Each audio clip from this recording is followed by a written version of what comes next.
90 number. हाँ, एक माँ छत पर बैठी हुई थी, कपड़े सिलाई कर रही थी हाथ से। उसकी सुई का धागा खत्म हो गया। तेज हवा चल रही थी, आंधी जैसी। सुई में धागा डालना जरूरी था, तो तेज हवा में कैसे डालेगी सुई में? तो फिर कैसे डलेगा धागा? तो जिस प्रकार तेज हवा में भी उपयोग को दृढ़ करके सुई में धागा डल सकता है, इसी तरह से कषायों की अधिकता होने पर भी यदि आपने दृढ़ता कर ली है कि मुझे ये कार्य करना ही है, प्रतिमा धारण करना ही है, तो कितना ही बाह्य विपरीतताएं हो वो तो आएंगी, तब भी आप अपना कार्य कर सकते हो, और ये अभी कर सकते हो। 90 नंबर को पढ़ते हैं।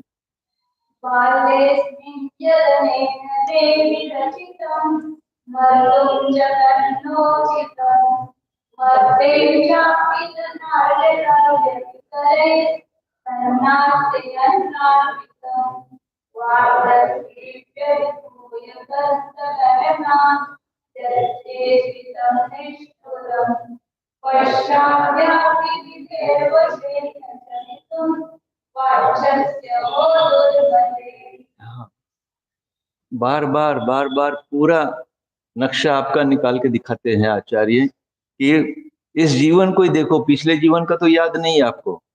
1 इंद्रिय, 2 इंद्रिय, 3 इंद्रिय, 4 इंद्रिय, और कितनी पर्यायों में घूमते रहे, देवों में, नारकियों में, त्रियंचों में, वो तो अभी याद नहीं है।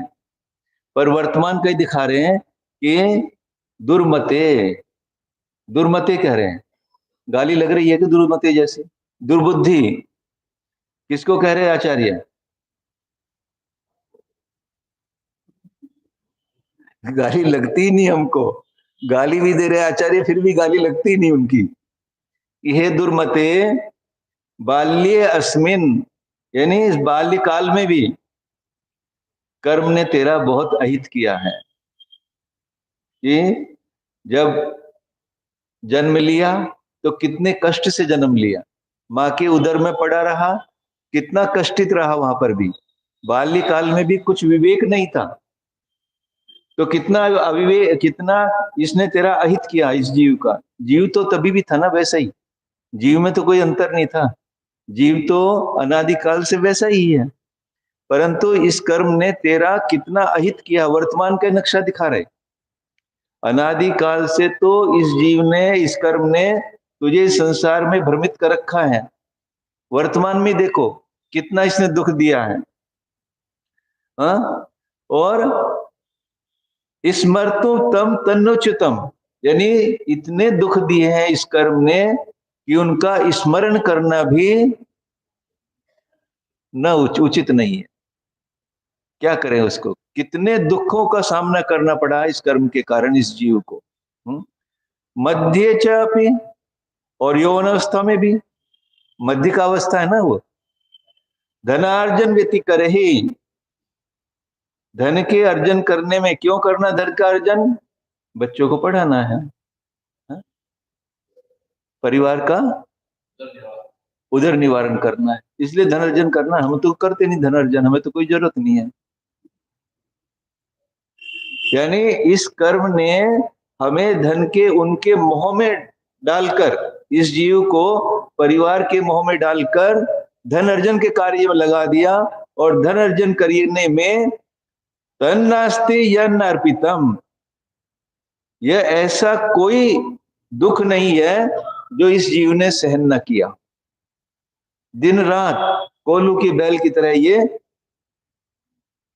घूमता रहता है, घूमता रहता है, बाहर नहीं घूमता, घर में भी बैठा है तब भी इसका दिमाग वहीं घूम रहा है। इसका उपयोग धन कमाने में ही लगा हुआ है। उस उपयोग को वहां से हटा के कुछ समय के लिए अपने में लगा सकता था, पर ऐसी बुद्धि नहीं आ रही। तभी तो कह रहे दुर्मते, कि ऐसी उसकी बुद्धि हो गई है कि अपनी उसको याद ही नहीं आ रही है धन कमाने में, परिवार का पोषण करने में। परिवार का पोषण करने में भी दुर्मति है। उसमें भी उसको अहंकार हो रहा है कि मैं परिवार का पोषण करता हूं। हो रहा है नहीं हो रहा? यदि आज घर का मेन मेंबर चला जाए, जो वही एक इनकम का साधन था, तो फिर कैसे चलेगा परिवार का? चलेगा नहीं चलेगा? फिर कैसे चलेगा? अब तो कमाई कहां से होगी? सब भैया अपना अपना पुण्य लेके आए हैं, अपना अपना पाप लेके आए हैं। तो क्यों उनका कर्ता बना हुआ कि मेरे नहीं करने से इन परिवार का कुछ नहीं होने वाला। बेटी की शादी नहीं होगी, एक शादी बची अभी, वो करके तभी दीक्षा लेंगे। बेटी की शादी करने का कर्ता बना हुआ है, लड़के की पढ़ाई अभी थोड़ी बाकी है। यानी सब जगह इतना मोह ने अपना डेरा डाल रखा है, इस व्यक्ति की, इस जीव की बुद्धि भ्रमित कर रखी है कि मैं ऐसा कर लूं तो ऐसा हो जाएगा। वार्धक्य अपि, और वृद्धावस्था में भी। हाँ, इस कर्म ने क्या किया? यदि कोई आपको कोई ऐसा कह दे कहीं, मैं तेरे दांत तोड़ दूंगा, तो आपको कैसा लगेगा? है? अच्छा लगेगा, बुरा लगेगा? और जो कहने मात्र से इतना बुरा लग रहा है, और ये कर्म तो तेरे दांत तोड़ भी रहा। वृद्धावस्था में क्या किया इसने? तोड़ दिए ना दांत। तो वार्धक्य अपि अभिभूय, वृद्धावस्था में भी अभिभूय, कर्म ने तुझे तिरस्कृत करके। हाँ, आजकल के बच्चे क्या कह रहे हैं बूढ़े आदमियों को? Old furniture. आजकल जो हवा चली हुई, आंधी चली हुई है, घर में कोई वृद्धों को रखना नहीं चाहता। वृद्धावस्था में वृद्धाश्रम में भेज देगा। इतनी अव्यवस्था है, हो रही है इस समय आजकल।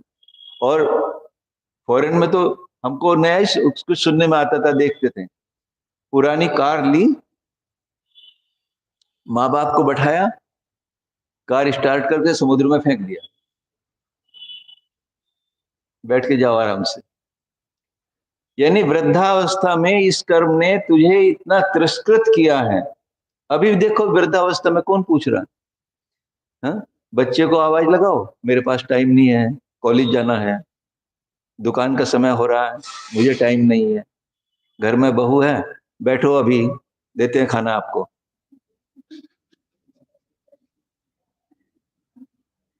पहले ही बाहर जाने वाले हैं, इनको हो जाने दो, फिर देखते हैं आपको। है? इतना तिरस्कृत इस कर्म ने कर रखा है इस जीव को। दंत दल्लाक चेष्टितम, और इसने निष्ठुर पने से, ऐसा निष्ठुर होकर वृद्धावस्था में इसके दांत भी तोड़ दिए।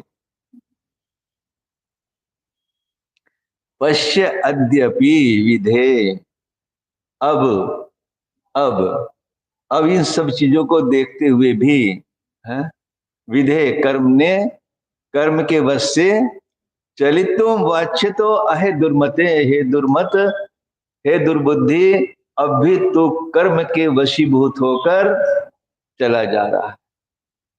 कैसे चला जा रहा है? एक उदाहरण से समझते, जल्दी आसान समझ में आता है। एक होम गार्ड का सिपाही एक हट्टे कट्टे आदमी को हथकड़ी डाल के लिए जा रहा है, जिसने कुछ जुर्म किया है, अपराध किया है। होम गार्ड का सिपाही एक तरफ पतला दुबला है बेचारा, और ये हट्टा कट्टा है कैदी। यदि उसका हथकड़ी को खोल दो और दोनों कहो भिड़ो, तो उसको कितनी देर लगेगी उसको नीचे गिराने में? गिरा देगा ना? होमगार्ड के सिपाही को क्या है, वो तो पतला दुबला है, उसे तुरंत मार के नीचे गिरा देगा। ऐसे ही इस जीव की स्थिति हो रही है कि ये कर्म रूपी होमगार्ड का सिपाही इसको इस संसार में जहां ले जाना चाहता वहां ले जाता है, और ये कैदी बना हुआ उसकी तरह से खींचा हुआ चला जा रहा है। यानी इस संसार अवस्था में एक कदम भी ये जीव अपनी मर्जी से चल नहीं सकता। कर्म जैसे चलाता है इसको वैसे चलाता है, कभी उसका तिरस्कार नहीं करता। ये आत्मा कभी कर्म का तिरस्कार नहीं करता कि नहीं मुझे ये नहीं करना जो तू कह रहा है। समझ रहे इस बात को? यानी अभी भोजन चाहिए तो भोजन देना है, अभी ये चाहिए पंचेंद्रिय को विषय तो देना है, जैसे उसको चाहिए वो हमसे ले लेता है। पर कभी करके तो देखो ऐसा कि नहीं आज मुझे ये नहीं करना, आज मुझे तो अब इसके साथ थोड़ी देर रहना है, कर्म के साथ तो मैं बहुत रह लिया, अब तो मुझे अपनी आत्मा के साथ रहना है, अब तो मुझे इसका तिरस्कार करना है। पर नहीं, पश्य अद्यपि, इसको देखते हुए भी ये जीव, ये दुर्मति अभी भी कर्म के वश से वशीभूत होकर चलने की इच्छा करता है। कैसी विपरीतता! मोह का नाश करने का उपाय कितने दिन से चल रहा है, फिर अपने अंदर कुछ ऐसा भाव आ रहा है क्या कि ये घर, स्त्री, पति, पत्नी आदि सब मेरे कुछ भी नहीं है, एक बार मैं करके तो देखूं ऐसा जो आचार्य ने उपाय बताया है, कुछ तो इस आत्मा की स्वच्छता के लिए करूं। घर की, ये बाहर की, शरीर की, सबकी स्वच्छता तो बहुत कर रहे हो आप, अनादिकाल से करते चले आ रहे हो, पर अपनी स्वच्छता की ओर कभी ध्यान नहीं आ रहा। हा? रोज कहते हैं ना, ये मोदी भी नारा लगा रहा है, गांधी जी भी कह रहे हैं कि देश को स्वच्छ करना है। गांधी का सपना था स्वच्छ भारत का, तो उसको स्वच्छ भारत में गांधी में क्या सपना था उनका कि जो बाहर की सफाई, गली कूचों की सफाई तो वो तो हो, हमारे देशवासियों के मस्तिष्क की भी सफाई हो। जो उनका रिश्वत लेने का कार्य है, ये कार्य है, उनकी जो दुर्बुद्धि है उसकी सफाई हो, तो वास्तव में तभी हमारा भारत की सफाई का, स्वच्छ भारत का सपना साकार होगा। इसी तरह आचार्य यहाँ कह रहे हैं कि तूने आज तक बाहर की तो बहुत सफाई की है, जिसकी सफाई कभी हो भी नहीं सकती। इस शरीर को साफ कर सकते होगा कभी? तो कभी वो स्वच्छ हो भी नहीं सकता, ऐसा गंदा है ये। जैसे विष्ठा का भरा हुआ घड़ा है, उसको कितना ही पानी से धो लो वो पवित्र हो जाएगा क्या? कभी हो जाए? सागरों के पानी से धो लो तभी हो जाएगा। ऐसे विष्ठा से भी गंदा, विष्ठा से भी ज्यादा, इसमें 7 धातु हैं, विष्ठा तो चलो एक ही धातु मान लो, ये तो 7 धातुओं से अपवित्र हुआ ये शरीर, इसको कितना भी आप पवित्र करो ये कभी 3 काल में पवित्र नहीं होने वाला। परंतु जो पवित्र है, जो शुद्ध है, वो परमात्मा, वो इसके अंदर अपवित्र शरीर में रह रहा है। उसको शुद्ध करने का, यानी उसकी ये अपवित्रता समाप्त करने का, जो कर्म के संयोग से ये 9 कर्म मिला हुआ है, इसको अलग करने से इस शरीर, इस आत्मा की पवित्रता हो सकती है। फिर भी इतना सब जानते हुए भी हम उसी के शरीर की पवित्रता में लगे रहे, कभी अपनी आत्मा को पवित्र करने का, शुद्ध करने का भाव नहीं आता। कितनी विचित्रता है। आगे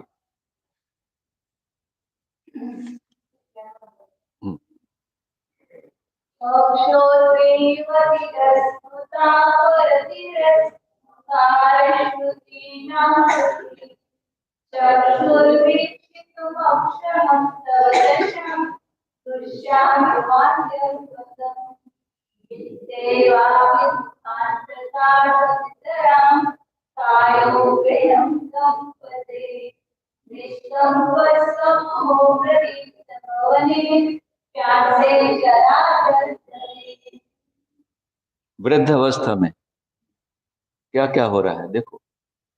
अहो, हाँ? कैसा आश्चर्य है, आचार्य कह रहे हैं कि ऐसा होते हुए भी कैसा, अश्रो श्रीव तिरस्कृता, अश्रोत्रीव है, न सुनने की इच्छा से भी तिरस्कृता, नष्ट हो गए हैं कान जिसके, यानी बहरा हो गया हुआ है। क्यों हो गया बहरा? पर तिरस्कार श्रुत नाम, अब पर के द्वारा तिरस्कार हो रहा है उसका, वो मेरा तिरस्कार के शब्द ना सुनो, इसलिए ऐसा लग रहा है उसके कान भी बहरे हो गए। समझ रहे हो ना कि बहरा क्यों हो गया वृद्धावस्था में, सुनना बंद क्यों हो गया? ऐसा लगता है कि अब जो पर के द्वारा, बच्चों के द्वारा, बहुओं के द्वारा जो तिरस्कार तेरा हो रहा है, कम से कम वो शब्द मुझे सुनने को ना मिले, इस कारण से ऐसा लगता है कि वो बहरा हो गया है। जिनवानी सुनने के लिए बहरा नहीं हुआ, जिनवानी सुनने के लिए वो बहरा नहीं है, कल बताया था ना माता जी ने, भरत के 923 पुत्र बोले नहीं 8 वर्ष तक। भरत चक्रवर्ती को तो ऐसा लगा कि सारे के सारे ये गूंगे हैं, पर नहीं, अब उनको संसार की कोई भी कथा नहीं करनी है, अब तो केवल उनको आत्मकथा करनी है, इसलिए वो गूंगे नहीं है। दिव्य ध्वनि माया ये गूंगे नहीं है, देखो दीक्षा मांग रहे हैं। तो इस तरह से ये जीव वृद्धावस्था में जिसके कान बहरे हो गए हैं, इसलिए कि ये पर से तिरस्कृत ऐसे वचनों को सुनने ना सुने, मुझे वो शब्द ना सुनने पड़े, इसलिए वो बहरे हो गए। और आंखें आंखें कैसे हो गई हैं कि अब चक्षु वीक्षितुम अक्षम, अब चक्षु जो है नेत्र देखने के लिए असमर्थ हो गए हैं। क्यों? दुष्यम इव अंधम गतम, कि अब वो तेरी जो वृद्धावस्था है, हाँ हाँ, दुष्यम ना, हाँ, कि ऐसे अंधे हो गए हैं, कम दिखने लगा है, कि जो अब अवस्था हो गई है, ये जर्जर जैसा शरीर हो गया है, हाँ? उसको ना देखना पड़े।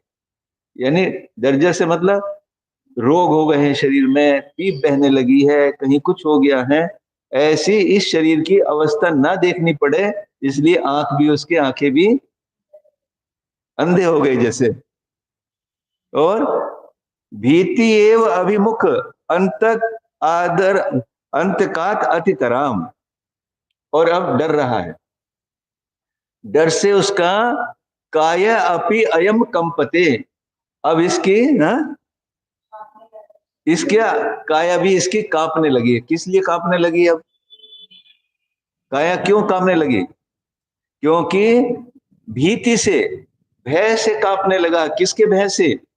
मृत्यु के भय से, मृत्यु के भयंकर भय से, अतितराम, मृत्यु के भय से अब तो ऐसा लगता है इस बूढ़े आदमी का शरीर भी कांपने लगा है। निष्कंप, अब परलोक की चिंता से रहित, अब तो तू ऐसा लगा कि अब तुझे कोई चिंता नहीं है, निष्कंप है। प्रदीप्त भाव ने अपि असे, अब जो भवन, जैसे कोई घर में रह रहा है और मकान जलने लगे तो क्या करेंगे? उससे बाहर आएंगे या नहीं? परंतु उस जलते हुए भवन में, यानी वृद्धावस्था में भी तो निष्कंप रह रहा है। तुझे डर नहीं उसके अंदर रहने का, तू जल जाएगा, हाँ? यानी तू परलोक का कुछ भी सुधार नहीं कर रहा, परलोक के बारे में कुछ भी नहीं सोच रहा, और निष्कंप होकर इस शरीर में रह रहा है। यानी क्या कहने का तात्पर्य है कि अब इतना होने पर भी तू अभी संयम धारण करने के तेरे भाव नहीं हो रहे हैं। पंचेंद्रियों की विषयों में तू लगा हुआ है, वो तृष्णाएं तेरी जवान हो रही हैं। तू तो बूढ़ा हो रहा है और तेरी तृष्णाएं यौवन को प्राप्त हो रही थी, बहुत तेरी तृष्णाएं बढ़ रही हैं। ऐसा होने पर भी तुझे कुछ भी चिंता नहीं है, तू निष्कंप होकर इस शरीर में रह रहा है।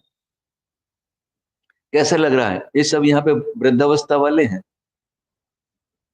हाँ? अभी कुछ लग रहा है कि ये शरीर को नाश होने वाला है, ये जर्जर हो चुका है, अब इसको बदलना ही है, और ये जीव इसमें परलोक की कुछ भी चिंता नहीं हो रही है कि मैं अब तो पीछे जो हुआ सो हुआ, अब तो अपना अगला भाव में सुधार कर लूं। वास्तव में बहुत कई बार चिंतन चलता है, और कहीं जाते भी हैं तो ऐसा लगता है कि क्यों नहीं ये वृद्ध लोग अब हमारे पास आ जाते। अब तो थोड़ा सा समय बचा है, मुनियों का सानिध्य रहेगा, संयम में प्रवृत्ति होगी, 24 घंटे धर्म ध्यान रहेगा, क्यों अभी भी विषय कषायों में लगे हुए हैं? ऐसा कई बार लगता है। हमको तो स्वयं का ही लगा कि हम इतनी देर से आए, हमने तो अपना पूरा जीवन ऐसे ही बर्बाद कर दिया। ऐसा लगा कि अभी भी लेट हो गए, बहुत लेट हो गए, कि 60-62 साल की उम्र में इधर आए। यदि हम 20-21 साल की उम्र में, क्या पता माता जी का, यदि माता जी के पास पहुंच जाते तो अब तक कितनी निर्जरा कर्मों की कर चुके होते, और इस जीवन में कितना बड़ा कार्य कर चुके होते। हम तो लेट हो गए, पर आप क्यों लेट हो रहे हो? हाँ? कितना इस मोह का डेरा लगा हुआ है अभी भी, शरीर के प्रति, परिवार के प्रति, धन धान्य के प्रति। अब ये कुछ भी 1 मिनट में, 1 सेकंड में सब ये छूट जाने वाला है, फिर भी इसके प्रति अभी कितना राग हो रहा है। आगे, हाँ, ये शरीर रूपी भवन जब वृद्ध हो गए तो चल रहा है ना ये, और फिर भी तो उसमें निश्चल होकर रह रहा है। तुझे अपनी कुछ भी शुद्ध नहीं कि अगले अगले भाव के लिए मैं कुछ इसमें कर लूं। इस ऐसा आश्चर्य है, आचार्य आश्चर्य प्रकट कर रहे हैं, ये किस तरह से तू इसमें रह रहा है। हाँ, आगे,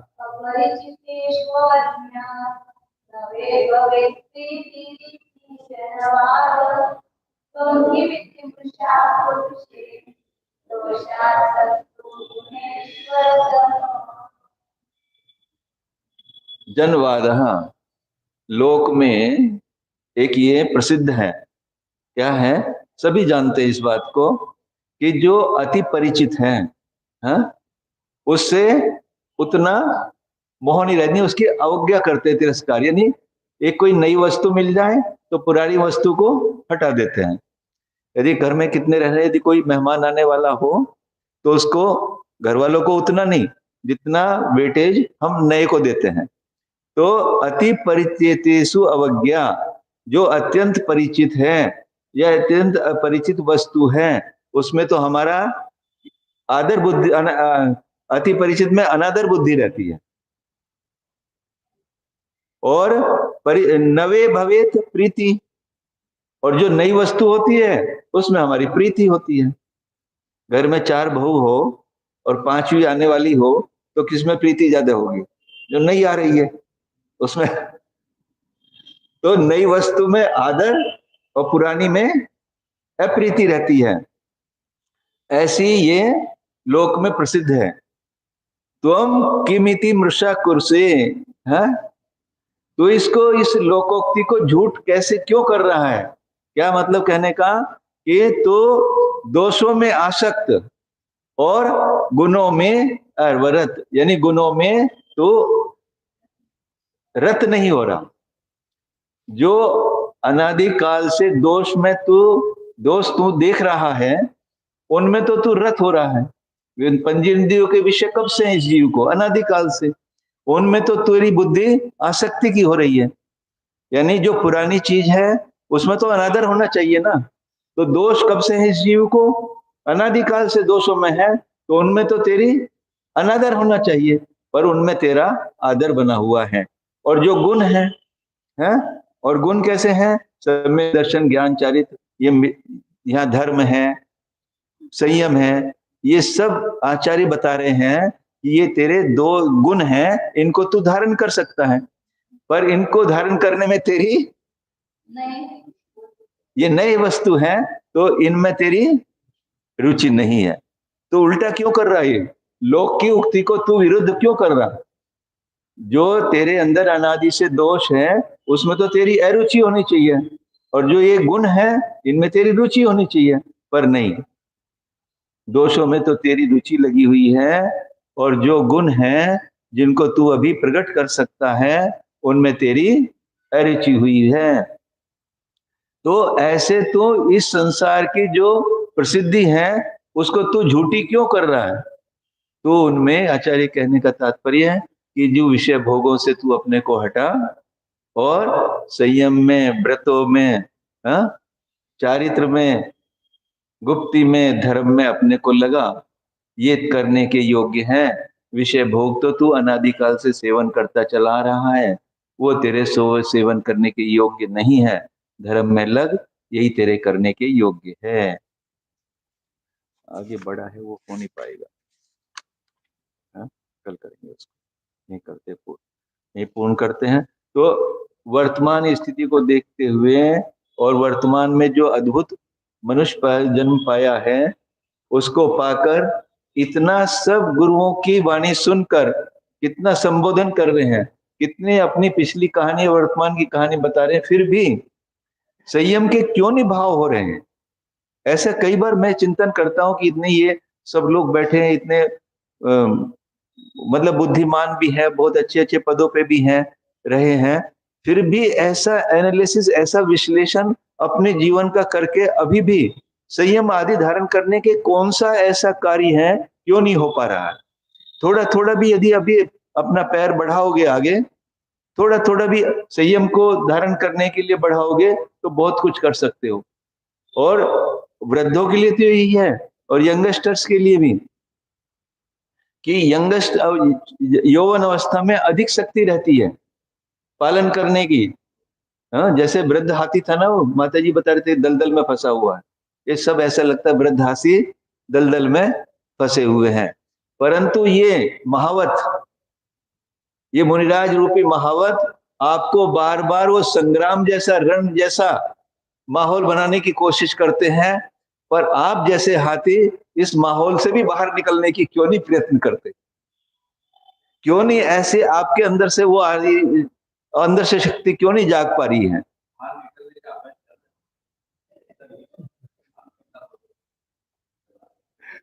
क्या अभ्यास चल रहा है?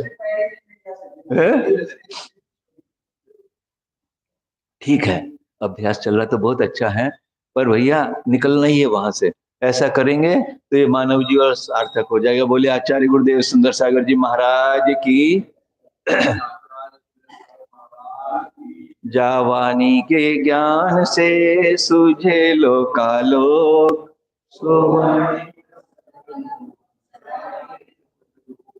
देव भजो अरहंत नित, गुरु से हो निर्ग्रंथ, दया धर्म मार्गो सदा। अथ पौर्वाणिक स्वाध्याय निष्ठापन क्रियायां पूर्वाचार्य क्रमेण सकल कर्म क्षार्थम भाव पूजा वंदना स्तर समेतम श्री श्रुत भक्ति का सर्गम करो म्यम। चत्तारि मंगलम अरहंत मंगलम सिद्ध मंगलम साहु मंगलम केवली प्रणतो धम्म मंगलम। चत्तारि शरणं पवज्जामि अरहंते शरणं पवज्जामि सिद्धे शरणं पवज्जामि साहु शरणं पवज्जामि केवली पन्नतम धम्मं शरणं पवज्जामि।